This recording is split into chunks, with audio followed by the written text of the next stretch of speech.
Já sabemos que dormir é importante.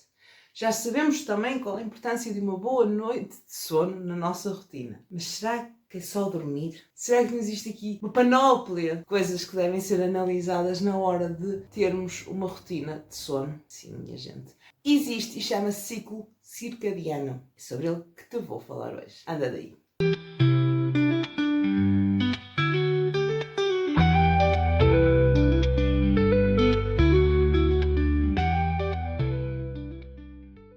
Desde os primórdios da humanidade, sempre existiu o dia e a noite. E isto não foi à toa, não é? Isto foi uma maneira também de o ser humano se adaptar a determinadas rotinas e a ter o descanso. Quem é que se adaptou a quem? Exatamente, eu não faço ideia. Mas sei que desde os primórdios, desde o tempo da pré-história, né, que a humanidade, não é, ia dormir quando o sol se punha e acordava quando o sol nascia. Isto porquê? Primeiro porque o sol transmite níveis de energia, né? Permite-nos estar alerta, permite-nos estar despertos, permite-nos ver melhor, obviamente.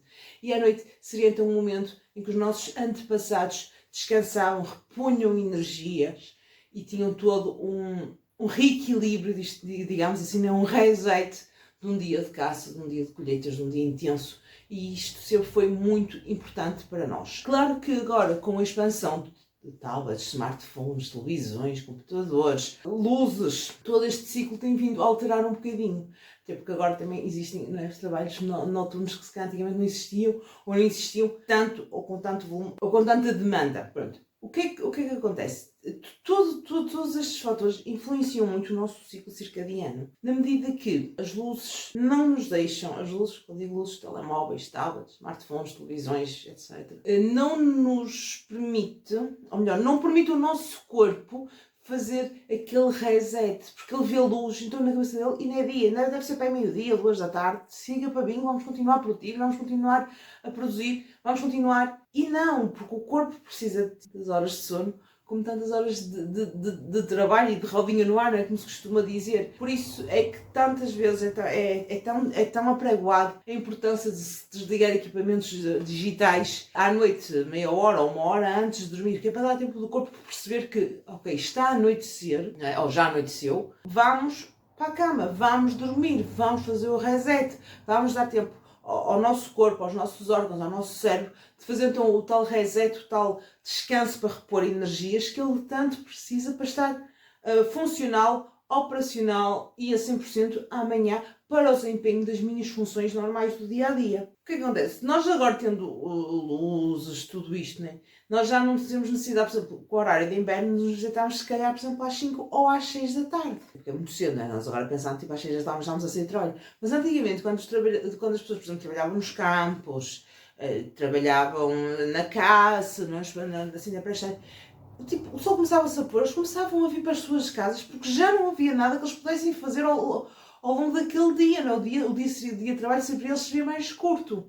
Mas também a verdade é esta, mal o sol começava a nascer, as pessoas já estavam-se a levantar para ir trabalhar. O que agora nós temos é horários. Ou seja, nós trabalhamos, por exemplo, das 9 às 6, não é? Dormimos geralmente das 10 às 7, mais ou menos, e temos mais ou menos aqui esta rotina com horas mais ou menos fixas, mais ou menos que já foram definidas por nós ou pela sociedade, que são os horários normais, né, para trabalhar, para dormir. Mas antigamente não havia estes horários restritos, não havia horários tipo de trabalhar das 9 às 6, ou era enquanto houvesse luz do dia. E isto sim é realmente o reflexo dos nossos antepassados em nós. Por isso é que é tão importante nós tentarmos sempre deitarmos e dormirmos mais ou menos à mesma hora, porque é isso que nós fazíamos antigamente. Mais ou menos à mesma hora nós estávamos a dormir por causa do pôr do sol e mais ou menos à mesma hora do nascer do sol nós estávamos a acordar, tínhamos aquelas horas de sono e aquelas horas de trabalho fixas, que seriam X horas, não sei na altura quanto é, que duraria mais ou menos cada uma, mas devia ser mais ou menos 12, mais ou menos, mais coisa, pronto, mas seria mais ou menos por aí. Mas vamos falar um bocadinho aqui do ciclo circadiano. O ciclo circadiano é realmente muito importante a vários níveis e até mais do que tu possas realmente pensar. Primeiro porque teres este ciclo bem regulado permite-te ter mais energia, tu tens as horas de sono necessárias para o teu corpo do sono, é realmente bom, é um sono realmente rejuvenescedor, é um sono realmente que te faz ali aquele reset que tu precisas e no dia a seguir acordas com mais energia, acordas com mais bom humor e claro, como qualquer boa noite de sono, no dia a seguir tu estás mais criativo, estás mais produtivo, e isso realmente é muito importante e não deve ser negligenciado, não só pelos fatores da produtividade, né, que nos vão tornar pessoas muito mais eficientes, né, com um ritmo muito diferente de trabalho, mas acima de tudo porque torna-nos pessoas melhores e a nível metabólico também tem grandes impactos, nos permite realmente nos sentirmos melhor e temos um corpo melhor, temos um funcionamento metabólico muito, mas mesmo muito melhor. Pronto, Teresa, mas eu agora não sei como é que eu vou alinhar o meu círculo circadiano. Como é que eu faço isto? Calma, minha gente, isto não é nenhum bicho-papão. Isto não é uma coisa que tem que ser mudada com uma urgência colossal, porque o mundo vai acabar. Não, isto é uma questão de adaptabilidade de cada um, ok? Por isso comecem primeiro por definirem a vossa rotina de sono. A que horas vocês acordam? A que horas vocês se deitam? Quantas horas de sono vocês efetivamente precisam para estarem bem? Não digo aquela preguiça do vou dormir mais 5 minutos, não. Quantas horas de sono vocês precisam para serem funcionais? E a partir daí, estabeleçam a vossa rotina e tentem deitar sempre mais ou menos à mesma hora. O vosso horário de sono é, por exemplo, às 11 da noite. Tentem sempre deitar-se às 11 da noite e acordar, por exemplo, às 7 da manhã. Vejam isso caso a caso, ponderem a vossa situação e vejam realmente o que é que se justifica. Se o vosso horário, por exemplo, for como o meu e for deitar-se, por exemplo, às 11 da noite, então meia hora antes, uma hora antes, o que vocês conseguirem, quanto mais tempo melhor, desliguem tudo que seja ecrãs, tudo que seja luz azul. Desliguem isto, porque são estímulos visuais para nós, são estímulos que não fazem com que o nosso corpo identifique que ainda é noite, ou seja, na nossa cabeça, no nosso cérebro, ainda é dia e está na hora de bombar e ser produtivo e trabalhar. Por isso, tão breve quanto possível, desliguem todo este tipo de equipamentos que realmente vão alterar a vossa percepção, mesmo que inconsciente, do que é dia e do que é de noite. Outra coisa também que é muito importante para vocês realmente começarem aqui a criar o vosso próprio ciclo é terem mais ou menos horários de exercício físico. Não é, eu hoje apetece-me ir para o ginásio e vou às 5 da tarde, amanhã vou às 7, depois vou ao meio-dia. Sim, para fazer exercício é importante, seja a que horas for, mas realmente ter uma rotina também de exercício físico e fazer exercício físico a determinadas horas ou sempre à mesma hora do dia ajuda também a criar aqui uma rotina, ajuda a criar aqui um ciclo e o corpo já sabe com o que contar, sabe que vai fazer esforço naquele momento e sabe que depois daquele esforço vai para casa descansar ou vai para o trabalho, mas consegue realmente depois se adaptar a tudo o que é feito, né? Porque realmente ir para o ginásio, existe aqui algum desgaste do nosso corpo, existe aqui realmente alguns impactos na nossa vida que nós não percebemos. Quando digo na nossa vida, na nossa percepção das coisas, na maneira como o nosso corpo percepciona as coisas. E realmente é uma maneira de o prepararmos para este choque e para ele estar habituado, que é normal aquele esforço físico, que não foi nenhuma situação de perigo, nenhuma situação, e que ele pode realmente relaxar depois de resolvida essa situação. Basicamente, o ciclo circadiano é isto que eu te disse, é a ligação entre os dias e as noites, a importância e o impacto que isso tem no nosso dia-a-dia, na nossa rotina, naquilo que nós somos enquanto seres humanos, temos realmente que lidar dia após dia de forma quase natural. Outra coisa também importante é que nós temos que ter um bocadinho de consciência das coisas que os nossos antepassados faziam, das coisas que nós aprendemos com eles no passado. Claro que na Idade Média, na Idade da Pedra, não era viável, por exemplo, eles irem caçar à noite, não, ou trabalharem à noite. Não seria simplesmente viável isso. E daí se calhar se ter estabelecido este conceito. Mas o nosso organismo, o nosso corpo está realmente capacitado para ter grandes esforços, como caçar, produzir, ir para os campos, longas jornadas de trabalho, mas o nosso corpo também precisa que nós lhe demos espaço para ele se curar, para ele fazer o tal reset, para ele se mimar também um bocadinho, não é? E como é que o corpo faz isso? Dormindo, relaxando. Claro que nós agora não respeitando esta questão do ciclo circadiano, toda uma biologia que veio de anos de adaptação começa a ser alterada, não começa, ela já está alterada, não é? Por tudo isto que vivemos nos dias que correm, e obviamente isto tem impactos a longo prazo, muitos deles que nós ainda não podemos saber, não podemos, ou melhor, podemos só apenas presumir o que poderão ser, mas isto realmente vai trazer impactos a longo prazo no nosso desempenho, na nossa produtividade, no nosso desenvolvimento cognitivo, e é sobre isto que nós temos que pensar a longo prazo. Primeiro, que é o que nós estamos a fazer a nós próprios e ao nosso corpo, mas segundo, o que é que nós estamos a fazer às futuras gerações, porque nós cada vez mais cedo habituamos os miúdos a dormir com tablets, com telemóveis, com televisões, e a longo prazo isto vai ter tendência para ser cada vez maior. E qual será o impacto que isso terá em nós? Ainda não se sabe, porque nós somos as cobaias, digamos assim, não é? destes equipamentos, ou seja, nós não sabemos o que é que acontece a muito longo prazo o que é que vai acontecer às gerações futuras, cada vez mais, não é? Lidam com este tipo de dispositivos, com este tipo de rotinas também que alteram realmente o ciclo circadiano. Aliás, quem me conhece sabe que eu sou obcecada por água. Sou aquele tipo de pessoas que bebe água com tudo. Bebe água ao pequeno almoço, ao almoço, ao jantar, à noite. Aliás, eu acordo durante a noite para beber água. E bebo água com francesinha, com leitão, com sardinha assada, seja com o que for. Seja para mim, a bebida ideal é sempre água. Não fresca, não morna, não aquecida, sempre natural. E não decidi fazer aqui uma epopeia à água, só porque sim, nada disso, mas sim porque a água traz bastantes benefícios e é sobre isso que eu te quero falar, porque a verdade é, estando hidratados, estando com uma quantidade de água certa no nosso organismo, vai depender de pessoa para pessoa, mas a funcionar normalmente, nós vamos realmente ter aqui respostas muito positivas do nosso corpo. Para começar, faz as contas e quanto é que tu tens que beber para teres o teu nível de hidratação necessária diária. Outra coisa, a água não é, ok, agora fiz os meus cálculos, dá-me 2 litros por dia de água e eu vou andar com uma garrafa de 2 litros atrás de mim. Vamos pôr. Fiz contas, dá-me 2 litros. E agora vou andar com uma garrafa de 2 litros atrás de mim o dia todo. Contudo e porém, eu vou chegar aqui ao escritório e vou pousá-la.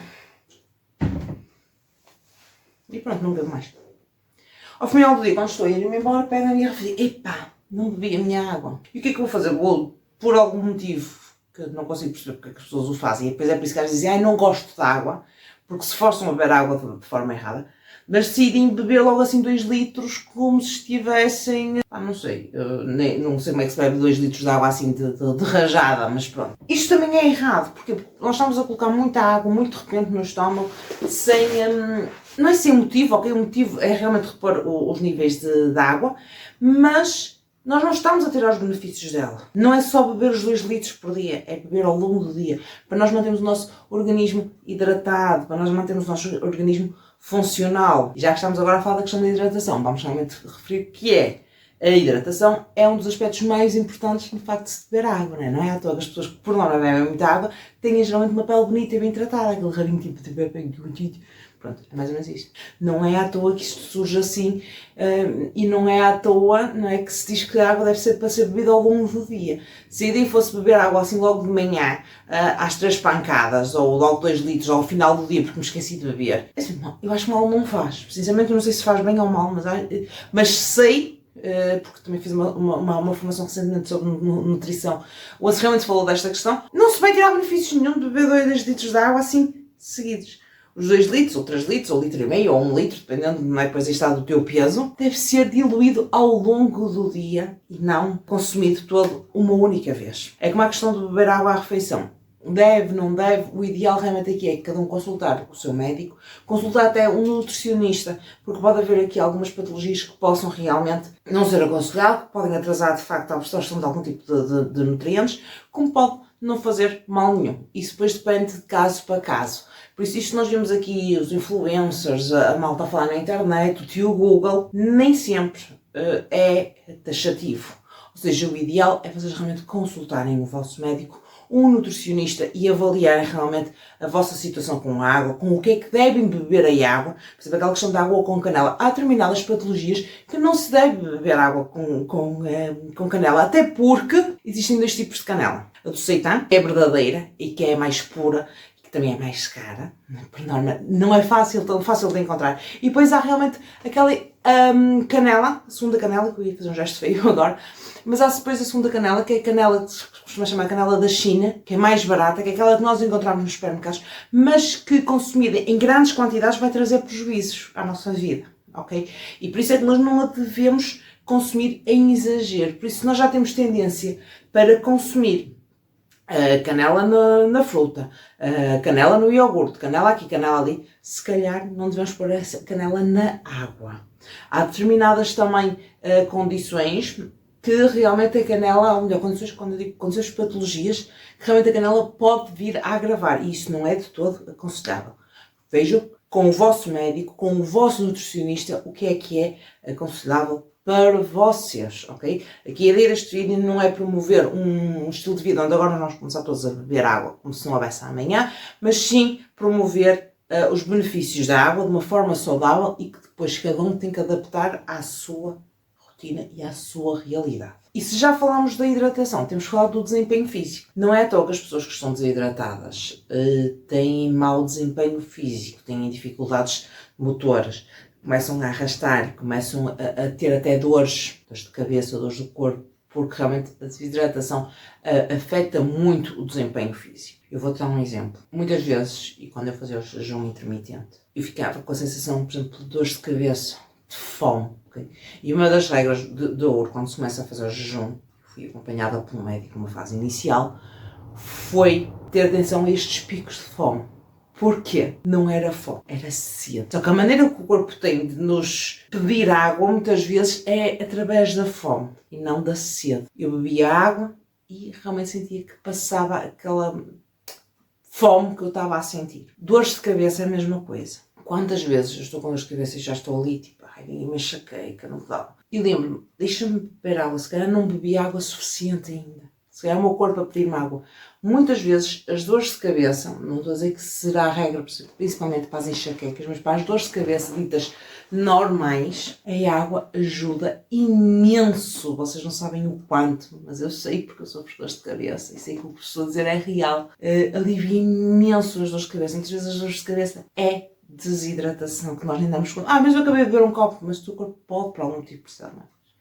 Podes ter transpirado mais, podes estar mais calor, podes ter desidratado mais por algum motivo. E o teu corpo está a dizer que precisa de algo através das dores de cabeça. Bebes água e às vezes não passa na totalidade, mas alivia, atenua as dores de cabeça. Por isso sim, afeta muito o teu desempenho físico, a tua concentração.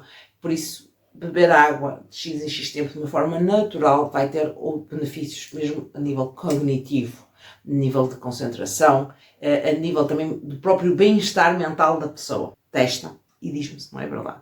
Para terminar, mas não menos importante, até porque só estou aqui a tocar nos tópicos principais, não sou médica, não sou nutricionista, sou apenas uma pessoa que bebe muita água e que, graças a isso, já retirou aqui algumas aprendizagens sobre o assunto, mas temos que falar realmente da função que a água tem no nosso organismo, no nosso sistema digestivo, no nosso sistema renal, não é? Então nós aprendemos que realmente a água é boa para os rins, mas não só. A água é que vai realmente promover uma boa função dos nossos intestinos, vai realmente aqui ajudar a... Eu não acredito fazer isto em pleno YouTube, mas que o cocó fique mais molezinho. Não é à toa que pessoas que têm ou que sofrem de obstipação lhes seja recomendado, por exemplo, beberem muita água, capaz de ajudar realmente a fluir. E é a água também, durante todo o processo digestivo que ocorre no nosso corpo, que permite diluir e a absorção dos nutrientes. Eu sei, parece uma coisa tão simples como a água, que serve só para hidratar e para regar as plantas e para tomarmos banho, mas serve para muita mais coisa, principalmente a nível do nosso organismo.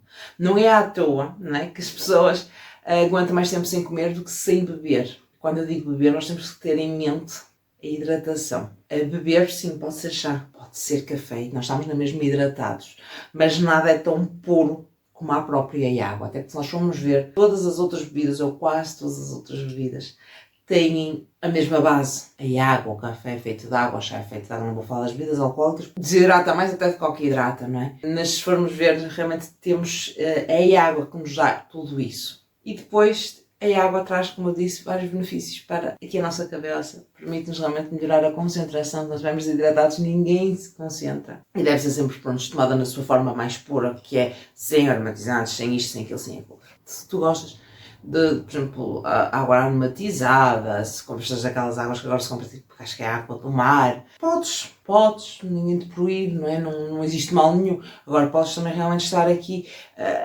se tens uma alimentação saudável, podes estar com essa água a pensar que estás a fazer bem, que estás a colocar mais nutrientes disto ou daquilo e realmente estás a prejudicar mais o teu próprio sistema digestivo e não só. Por isso também informa-te junto do teu médico ou do teu nutricionista. Fora isso, como eu disse, eu estou muito de forma mais generalizada, com base realmente numa informação que eu fiz recentemente sobre este assunto, para também poder falar aqui com algumas certezas e não dizer nenhuma barbaridade. Cada caso é um caso, cada pessoa tem patologias diferentes e o ideal é sempre ires ao médico ou ao nutricionista antes de fazeres alguma alteração na tua alimentação. Não seguir estas coisas das dietas da internet, porque realmente podem às vezes estragar mais do que o que vão ajudar. Por hoje é tudo e deixo-te o convite para fazeres as contas. São 35 ml por quilo. Vê quanta água é que tens que beber. Tenta, mas durante uma semana. Diz-me como é que correu, está bem? Se gostaste do vídeo, já sabes, subscreve o canal e deixa o teu like. O meu nome é Teresa Silva, sou autora e produtora do blog Casual, Atual e Normal. E espero ver-te no próximo vídeo. Tchau!